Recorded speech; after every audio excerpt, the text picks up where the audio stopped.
Hello दोस्तों, आज 6 मई 2026 और 6 मई 2026 से जितने भी हरियाणा करंट अफेयर के क्वेश्चन बनते हैं हम सब इस वीडियो में डिस्कस करेंगे और हर क्वेश्चन के बारे में इंपॉर्टेंट और एक्स्ट्रा पॉइंट पढ़ेंगे। और लास्ट में दोस्तों आपके लिए एक सरप्राइज है, उसे भी जरूर देखना। क्वेश्चन नंबर 1 है, हरियाणा सरकार वन्य जीव एवं प्राणी विंग को किस विभाग में विलय करेगी। तो हाल ही में हरियाणा सरकार ने दोस्तों घोषणा की है कि हरियाणा के वन्य जीव एवं प्राणी विंग को ऑप्शन सी वन विभाग में विलय किया जाएगा। किसमें? वन विभाग में। हरियाणा सरकार वन्यजीव प्राणी विंग के अलग कैडर को अब वन विभाग में विलय करेगी, नोट कर लेना है। और वर्तमान में प्रधान मुख्य वन संरक्षक कौन है? हरियाणा के नवदीप सिंह विर्क है। मोस्ट इंपोर्टेंट है ये भी। अब जिक्र हुआ था दोस्तों वन विभाग से संबंधित, तो इनसे मिलते जुलते कुछ और पॉइंट जान लेते हैं। हरियाणा वन विकास निगम की स्थापना हुई थी 1989 में, हेडक्वार्टर पंचकुला में है। हरियाणा तरु या वृक्ष दिवस मनाया जाता है 15 जुलाई को हर साल। 2014 से इसकी शुरुआत हुई थी। हरियाणा वन नीति 2006 में लागू हुई थी। हरियाणा वनस्पति नीति 2003 में लागू हुई थी। सभी मोस्ट इंपोर्टेंट है, कई बार पूछे जा चुके हैं एग्जाम में। नेक्स्ट है, हरियाणा के किस जिले के असोंग सिंघल ने असम राज्य की ढेकियाजुली विधानसभा सीट पर जीत हासिल की है। तो हाल ही में हरियाणा के अशोक सिंघल ने असम राज्य की ढेकियाजुली विधानसभा सीट पर जीत हासिल की है। और ये अशोक सिंघल हरियाणा में किस जिले से बिलोंग करते हैं? तो इसका राइट आंसर होगा ऑप्शन सी, तो ये भिवानी जिले के रहने वाले अशोक सिंघल है। भिवानी जिले के गांव नेकीपुर निवासी भाजपा प्रत्याशी अशोक सिंघल ने असम राज्य के ढेकियाजुली विधानसभा सीट पर तीसरी बार जीत हासिल की है। मोस्ट इंपोर्टेंट नोट कर लेना है। अशोक सिंघल दोस्तों लगातार इस विधानसभा सीट से तीसरी बार विधायक या मंत्री बने हैं। अब जिक्र हुआ था दोस्तों मंत्रियों का, तो हरियाणा विधानसभा का एक बार फटाफट से रिवीजन कर लेते हैं, क्योंकि एचएसएससी के हर एग्जाम में यहाँ से 1 से 2 क्वेश्चन पक्के बनते हैं। हरियाणा विधानसभा का मुख्यालय चंडीगढ़ में है। इसके डिजाइनर कौन थे? तो ले कार्बूजियर थे। विधानसभा का गठन हुआ था 1 नवंबर 1966 को। हरियाणा विधानसभा की पहली बैठक हुई थी 6 दिसंबर 1966 को। 1966 में विधानसभा की कुल सीटें थी 54, और इन 54 सीटों में से तब आरक्षित सीटें थी 10। पहले विधानसभा चुनाव हुए थे 1967 में। फिर मार्च 1967 में इन सीटों को दोस्तों 54 से बढ़ाकर 81 कर दिया, और फिर 1977 में इन्हें 81 से बढ़ाकर 90 कर दिया, और वर्तमान में 90 सीटें हैं, और इन 90 सीटों में से 17 सीटें आरक्षित हैं। हरियाणा विधानसभा की पहली विधानसभा अध्यक्ष कौन बने थे? तो सन्नव देवी थी। हरियाणा विधानसभा की प्रथम डिप्टी स्पीकर महिला कौन बनी थी? तो लेखवती जैन थी, अम्बाला से। पहला पुरुष विधानसभा अध्यक्ष थे राव वीरेंद्र सिंह। पहला मुख्यमंत्री भगवत दयाल शर्मा थे हरियाणा के, और मनोनीत सीएम थे, नोट कर लेना है। अगर निर्वाचित सीएम पूछा जाए तो उसका नाम है दोस्तों दूसरे नंबर पर आते जो सीएम वही है। मनोनीत सीएम थे भगवत दयाल शर्मा। नेक्स्ट है, हरियाणा में श्रमिकों के बच्चों की सांस्कृतिक प्रतिभा को बढ़ावा देने के लिए कौन सी योजना चलाई गई है? तो हरियाणा सरकार राज्य में श्रमिकों के बच्चों की प्रतिभा को बढ़ावा देने के लिए ऑप्शन सी सांस्कृतिक प्रतियोगिता पुरस्कार सहायता योजना की दोस्तों शुरुआत की हरियाणा सरकार ने। किस योजना की? सांस्कृतिक प्रतियोगिता पुरस्कार सहायता योजना की। हरियाणा श्रम कल्याण बोर्ड में पंजीकृत श्रमिकों के बच्चों की सांस्कृतिक प्रतिभा को बढ़ावा देने के लिए सांस्कृतिक प्रतियोगिता पुरस्कार सहायता योजना चलाई गई सरकार के द्वारा। इसके तहत उत्कृष्ट प्रदर्शन करने पर बच्चों को आर्थिक सहायता दी जाएगी। जैसे अगर कोई भी बच्चा दोस्तों किसी भी सांस्कृतिक कार्यक्रम में जिला स्तर पर अच्छा काम करता है तो उसे 2,000 रुपये, मंडल स्तर पर 3,000 रुपये, राज्य स्तर पर 4,000 रुपये, राष्ट्रीय स्तर पर 5,000 रुपये और अंतर्राष्ट्रीय स्तर पर 11,000 रुपये तक की राशि दी जाएगी। और ज़्यादा से ज़्यादा इस योजना के तहत दोस्तों 31,000 रुपये की राशि दी जाएगी। अब जिक्र हुआ था योजना का, तो कुछ हरियाणा की और इम्पोर्टेंट योजनाएं जान लेते हैं। हरियाणा में बोना पेंशन योजना 2006 में शुरू हुई थी।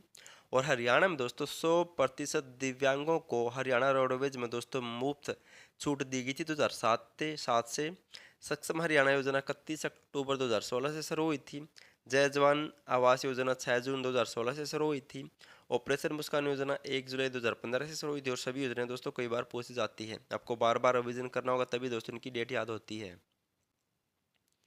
नेक्स्ट है, मस्जिद मंडी का विस्तार हरियाणा के किस जिले में किया जाएगा?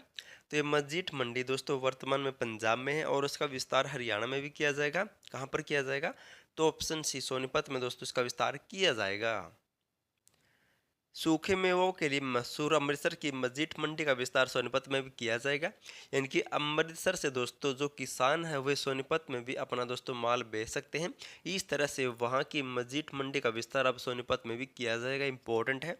और हाल ही में हरियाणा सरकार ने सोनीपत के राय में दिल्ली की खारी बावली तथा भगीरथी पैलेस के विस्तार को भी पहली मंजूरी दे दी। ये भी नोट कर लेना दोस्तों, क्योंकि ऐसे पॉइंट पूछ लिए जाते हैं। अब जिक्र हुआ था सोनीपत और मंडी का, तो सोनीपत में दोस्तों वर्तमान में एक अंतर्राष्ट्रीय बागवानी मंडी बनाई जा रही है और सोनीपत के सिरसा गांव में एक मसाला मंडी भी स्थापित की जाएगी। भारत की सबसे बड़ी और एशिया की दूसरी सबसे बड़ी अनाज मंडी कहाँ पर? कुरुक्षेत्र के लाडवा में है। और दोस्तों मैंने आपके लिए अप्रैल 2026 पर फुल हरियाणा करंट अफेयर की वीडियो बना दी, उसे जाकर जरूर देखना, क्योंकि दोस्तों अप्रैल से नेक्स्ट एग्जाम में 100% क्वेश्चन बनेंगे। लास्ट वीडियो मैंने दोस्तों आपसे क्वेश्चन पूछा था, और अब दोस्तों हम स्टेटमेंट, कथन, निष्कर्ष और सत्यासत्य इस टाइप के क्वेश्चन करेंगे हरियाणा जीके के, क्योंकि दोस्तों वहाँ से एग्जाम में 2 से 3 क्वेश्चन भी बनते हैं। तो आपको दोस्तों अगर 1 से 2 क्वेश्चन भी गलत हो गए तो दोस्तों आपको पता है 1 या 2 नंबर से कितने बच्चे आपको मेरिट लिस्ट में दोस्तों काट कर ऊपर चढ़ जाएंगे। तो आपको दोस्तों हर टाइप के क्वेश्चन करके जाने हैं। और दोस्तों इस क्वेश्चन का आंसर भी बहुत सारे बच्चों का गलत था, तो इसलिए आपको अच्छे से करके जाने हैं। निम्नलिखित घटनाओं को दोस्तों उनके कालक्रम अनुसार व्यवस्थित करना है। आपको बताना है कि पहले कौन सी घटना घटी, फिर कौन सी घटना घटी, फिर कौन सी घटना घटी। तो दोस्तों जान लेते हैं। सबसे पहले दोस्तों बात करें सरदार हुकुम सिंह समिति, सबसे पहले इसका गठन हुआ था, अगर आपको पता हो तो 1965 में इस समिति का गठन किया गया था। इसके बाद फिर आया दोस्तों जेसीसा आयोग, अप्रैल 1966 में दोस्तों जेसीसा आयोग का गठन किया गया था। उसके बाद दोस्तों फिर आया पंजाब पुनर्गठन अधिनियम, सितंबर 1966। कब? सितंबर 1966 में इसका गठन हुआ था। और लास्ट में आपको इसका तो पता होगा, हरियाणा भारत का 17वां राज्य बना था 1966 में, 1 नवंबर 1966 को। तो पहले कौन सी घटना घटी थी? तो सरदार हुकुम सिंह समिति, पहले दोस्तों 3 नंबर आएगा। उसके बाद दोस्तों जेसीसा आयोग अप्रैल 1966 में, फिर आएगा दोस्तों 1 नंबर। उसके बाद पंजाब पुनर्गठन अधिनियम पारित हुआ था सितंबर 1966 में, यह आएगा दोस्तों 2 नंबर आएगा। फिर लास्ट में आएगा 4 नंबर, यानी कि 3, 1, 2, 4, ऑप्शन ए इज राइट होगा। तो दोस्तों ये तो आपको अब टाइम मिल रहा है, नॉर्मल लग रहे क्वेश्चन, लेकिन अगर जब आप एग्जाम में बैठोगे और ऐसे क्वेश्चन करने को मिलेंगे दोस्तों, तब वहाँ पर दोस्तों आपका टाइम के कारण आता था क्वेश्चन भी गलत होगा। इसलिए आपको दोस्तों पहले से ऐसे क्वेश्चनों की तैयारी करके जानी है। और जल्दी दोस्तों मैं आपको स्पेशल ऐसे कथन, निष्कर्ष, सत्य असत्य इस टाइप के क्वेश्चन की दोस्तों सीरीज स्टार्ट करने जा रहा हूँ, जिसमें आपको हरियाणा जीके और हरियाणा करंट अफेयर मिक्स मिलेगी। आज का आपके लिए क्वेश्चन दोस्तों, आपका इसका आंसर कमेंट करना है। और दोस्तों आज भी ऐसा ही क्वेश्चन पूछा गया है, आपको बताना इनमें से कौन सा कथन सही है। पहला है एस एससीईआरटी हरियाणा की स्थापना 6ठी पंचवर्षीय योजना के दौरान हुई थी। यह संस्था केवल माध्यमिक स्तर के शिक्षकों के प्रशिक्षण के लिए उत्तरदायी है। इसका मुख्यालय हरियाणा के वित्तीय राजधानी कहे जाने वाले शहर में स्थित है। आपको बताना है दोस्तों इनमें से कौन से कथन सही है। सही कथन का आपको चयन करना है। ये नीचे ऑप्शन दिए गए हैं और ये स्टेटमेंट दी गई है। देखते हैं दोस्तों आप में कितना दम है। कहते कि हरियाणा जी के रट रखी, तो आपको दोस्तों इसका राइट आंसर देना है। अगर आपको हरियाणा करंट अफेयर की पीडीएफ फाइल चाहिए किसी भी महीने किसी भी साल की, या फिर दोस्तों हरियाणा पुलिस का डाटा सिटी मेंस के नोट्स चाहिए, तो सभी ले सकते हैं। डिस्क्रिप्शन में लिंक मिल जाएगा, या फिर आपको इस नंबर पर व्हाट्सएप मैसेज करना है।